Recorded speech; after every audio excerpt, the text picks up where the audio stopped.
చట్టాల గురించి వినియోగదారులు అవగాహన కలిగి ఉండాలని జిల్లా సివిల్ సప్లై అధికారి వెంకటేశ్వర్లు తెలిపారు. వినియోగదారులకు నష్టం జరిగినప్పుడు చట్టం అండగా ఉంటుందని చెప్పారు. మంగళవారం జిల్లా వినియోగదారుల దినోత్సవాన్ని పురస్కరించుకొని కలెక్టరేట్లోని సమావేశ మందిరంలో ఏర్పాటు చేసిన సమావేశంలో జిల్లా సివిల్ సప్లై అధికారులు మాట్లాడుతూ వినియోగదారులు నష్టపోయినప్పుడు చట్టాన్ని ఆశ్రయించడం ద్వారా నష్టపరిహారం పొందే అవకాశం ఉందని తెలిపారు. అందుకే వినియోగదారులు చట్టాలపై అవగాహన కలిగి ఉండాలని సూచించారు. వినోదైవుల ఫోరం ఆధ్వర్యంలో చట్టాలపై అవగాహన కల్పించే కార్యక్రమాన్ని చేపట్టడం సంతోషించదగ్గ విషయం అన్నారు. ముఖ్యంగా ఇటీవల జరుగుతున్న డిజిటల్ మోసాలకు గురికాకుండా జాగ్రత్తగా ఉండాలని సూచించారు. వివిధ శాఖల అధికారులు తమ పరిధిలో విస్తృత తనిఖీలు నిర్వహించి వినియోగదారులకు నాణ్యమైన వస్తువులు అందేలా చర్యలు తీసుకోవాలన్నారు. ఈ కార్యక్రమంలో సీనియర్ కన్స్యూమర్ మెంబర్ సంధ్యారాణి, జిల్లా వినియోగదారుల కమిషన్ సభ్యుడు హిమగిరి, జిల్లా పౌర సరఫరాల సంస్థ మేనేజర్ హరీష్, తూనికల కొలతల అధికారి రామకృష్ణ, ఆహార తనిఖీ అధికారి స్వాతి, జిల్లా వినియోగదారుల సమాచార సంఘం అధ్యక్షుడు గురువయ్య తదితరులు పాల్గొన్నారు. ఎక్కువ మొత్తంలో ఎడ్యుకేట్ అయితే ఎక్కువ మొత్తంలో క్వశ్చనింగ్ స్టార్ట్ అవుతుంది, కేసులు వేయాలనేది మేడం యొక్క ఉద్దేశము. అది వేస్తుంటేనే ట్రేడర్ కూడా ఒక ట్రేడర్ మీద ఒక కేసు వేసిందంటే నెక్స్ట్ టైం అట్లీస్ట్ కన్జ్యూమర్ కన్నా మనకు జరగకుండా న్యాయం పక్క వాళ్ళకన్నా చూసి ఇవ్వడానికి అవకాశం ఉంటుంది. కాబట్టి ఆ ఆపర్చునిటీని వినియోగించుకోవాలనేది మేడం చేస్తున్నటువంటి సజెషన్. సో ఆన్లైన్లో కూడా కంప్లైంట్ చేయొచ్చు అని చెప్తా ఉన్నారు. ఈ కన్జ్యూమర్ కోర్ట్స్ అనేది కనుక ఓపెన్ చేసేసి దాన్ని కూడా చేయొచ్చు అని చెప్తా ఉన్నారు. కాబట్టి ఇప్పుడు మన మొబైల్ నుంచి కూడా ఈ అప్లికేషన్స్ అనేవి ఫార్వర్డ్ చేసుకోవచ్చు. అదే కాకుండా కూడా మేము ఇక్కడ DCIC అనేది కూడా ఒకటి ఏర్పాటు చేసాం. ఇప్పుడు గురవయ్య గారు దానికి కన్వీనర్గా ఉన్నారు. అక్కడికి వాళ్ళు వచ్చినా వాళ్ళ ద్వారా కూడా ఎట్లా అప్రోచ్ కావాలి ఏందనేది. దీంట్లో అన్నిటికీ ముఖ్యమైనదంటే ఎవిడెన్స్. కోర్టు అంటేనే ఎవిడెన్స్. ఒకటి ఏంటంటే అడ్వకేట్ లేడు, అడ్వకేట్ లేకుండా అప్రోచ్ కావచ్చు. మనం సివిల్ కోర్టుకు పోతే ఖచ్చితంగా అడ్వకేట్ ద్వారానే పోవాలి. మనపై కాగితం పెడితే అది ప్రజా వాయిద్యం కింద తీసుకుంటారు తప్ప అది పెద్ద ఇంపాక్ట్ ఉండదు. బట్ ఈ కన్జ్యూమర్ కోర్ట్స్లో మనం అట్లా అప్రోచ్ కావచ్చు, DCIC ద్వారా కూడా అప్రోచ్ కావచ్చు, పర్సనల్ కూడా అప్లై చేయొచ్చు అని చెప్తున్నారు. కాబట్టి దాన్ని వినియోగించుకోవాలి, దీన్ని ప్రచారం చేయాలనేది ప్రధానమైనటువంటి ఉద్దేశం. ప్రతి కన్జ్యూమర్ కూడా కొన్ని బాధ్యతలు కూడా ఉంటాయి. ఏంటంటే నవేడేస్ ప్రతిరోజు కూడా ప్రతి కన్జ్యూమర్ ప్రతి ఏ చిన్న ట్రాన్సాక్షన్కి వెళ్ళినా కూడా ప్రతి దాని గురించి కూడా సంపూర్ణ అవగాహన ఉండాల్సిన అవసరం ఉంది. అంటే ఫర్ ఎగ్జాంపుల్ కార్ కొనుక్కున్నా దాని గురించి పూర్తి అవగాహన, ఇంతకుముందు ఒక బ్యాంక్ ట్రాన్సాక్షన్ గురించి ఒక లోన్ తీసుకోవాలనుకున్నా కూడా దాని గురించి లోన్ అయినా ఎటువంటి ట్రాన్సాక్షన్ అయినా సంపూర్ణ అవగాహన. ఒక ట్రాన్సాక్షన్ జరిగిందంటేనే దాంట్లో ప్రజెంట్ ఉన్న పరిస్థితులలో ఏదో ఒక మోసం జరిగే అవకాశం ఉంటుంది. అంటే మనం ఒక ట్రాన్సాక్షన్ పోతున్నప్పుడే మనం ఫుల్ ప్రిపేర్డ్గా ఉండాలి. ఈ ట్రాన్సాక్షన్స్లో ఏమేమి జరగచ్చు, ఎలా ఉండొచ్చు, ఏంటి. సో అటువంటి అవగాహన లేనప్పుడు వినియోగదారులు మోసపోవడం అనేది జరుగుతూ ఉంటుంది. మన భారతదేశంలో ముఖ్యంగా చదువుకున్న అవగాహన పరిజ్ఞానం ఉన్నవాళ్ళు చాలా తక్కువ కావడం వలన మనకి ఇది ఒక ప్రధానమైన సవాల్ అవుతుంది.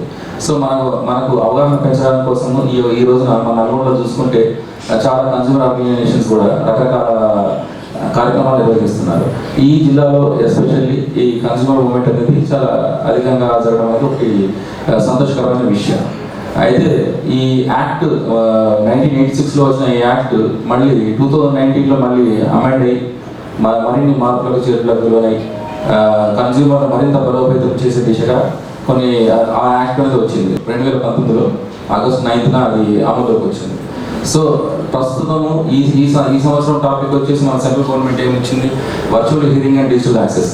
ఎందుకు ఇది అని అంటే ప్రజెంట్ ఏంటి, మనకు ఎక్కడికో ఒక చోటుకి వెళ్తాం, లేదు ఇంకో చోటుకి వెళ్తాం, ఇంకో చోటుకి వెళ్తాం. వెళ్ళిన తర్వాత అక్కడ మనకి ఏదో సమస్య ఎదుగుతుంది. సమస్య ఎదురైన తర్వాత మనకి ఇమ్మీడియట్గా ఆన్లైన్లో మనకి కంప్లైంట్ చేసుకునే ఫెసిలిటీ ఉంటుంది. ఇది కన్స్యూమర్ ప్రొటెక్షన్ యాక్ట్ అని మనకి 1986లో వచ్చింది ఫస్ట్.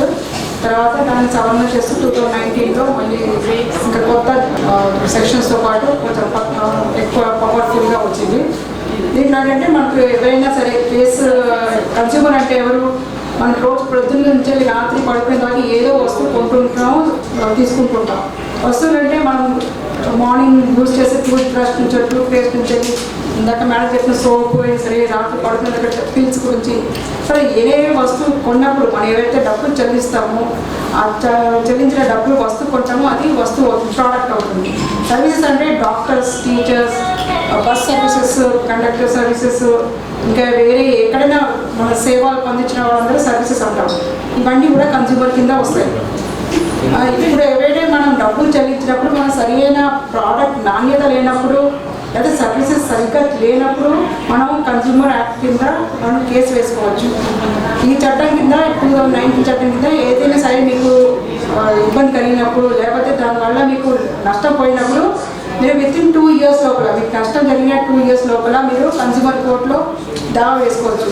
ఇక్కడ ఎలాంటి ఫీజు కానీ అడ్వకేట్ కానీ ఎలాంటిది ఏదీ లేదు.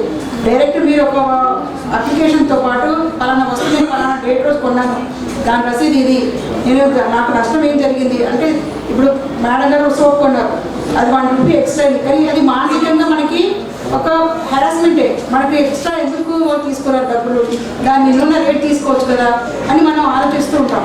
సో ఇలాంటి ఫిజికల్ మెంటల్ ఈవెన్ ఒకవేళ ట్యాబ్లెట్ వేసుకున్నాం అది ఎక్స్పైరీ డేట్తో ఇస్తే దానివల్ల మనకి రియాక్షన్ కావచ్చు అది ఒకసారి ప్రాణం కూడా పోవచ్చు. అట్లాంటప్పుడు మన దగ్గర ప్రోడక్ట్ లయబిలిటీ కింద ఈవెన్ మనకు ఎలాంటి ఐపీసీ ఇప్పుడు బిఎన్ఎస్ సెక్షన్స్లలో మనకి ఎలాంటి నష్టం జరిగిందో దానికి ఎలాంటి పనిష్మెంట్స్ ఉన్నాయో అవి కూడా అప్లై అవుతుంది అనమాట. ఒకవేళ మనకి ప్రాణం పోయిందనుకో 3 కింద మనకి 10 years to 14 years ఉంది అది కూడా మనకి ఈ సెక్షన్స్ కింద మన కన్స్యూమర్ కోర్ట్ కింద తీసుకోవచ్చు అన్నమాట పడే అవకాశాలు ఉన్నాయి. వినియోగదారుడు నష్టపోయినప్పుడు వినియోగదారుల ఫోరంలో కేసులు ఫైల్ చేయకుండా సెంట్రల్ గవర్నమెంట్ వారు ఏర్పాటు చేసిన ఆన్లైన్లో కూడా కంప్లైంట్ చేయవచ్చు, అలా కూడా న్యాయం పొందవచ్చు. ఆన్లైన్లో న్యాయం పొందడం కోసం వాట్సాప్లో మెసేజ్ చేసేసి తనకు జరిగిన అన్యాయాన్ని డైరెక్ట్గా కేంద్ర ప్రభుత్వం దృష్టికి తీసుకెళ్తే వారు విచారణ చేసి దాని మీద చర్య తీసుకొని వినియోగదారుడికి న్యాయం చేసే స్థాయిలో CCPA పనిచేస్తుంది. దీంతోపాటు వినియోగదారుల జిల్లా వివాదాల పరిష్కార కమిషన్లో కూడా కేసులు ఫైల్ చేయవచ్చు.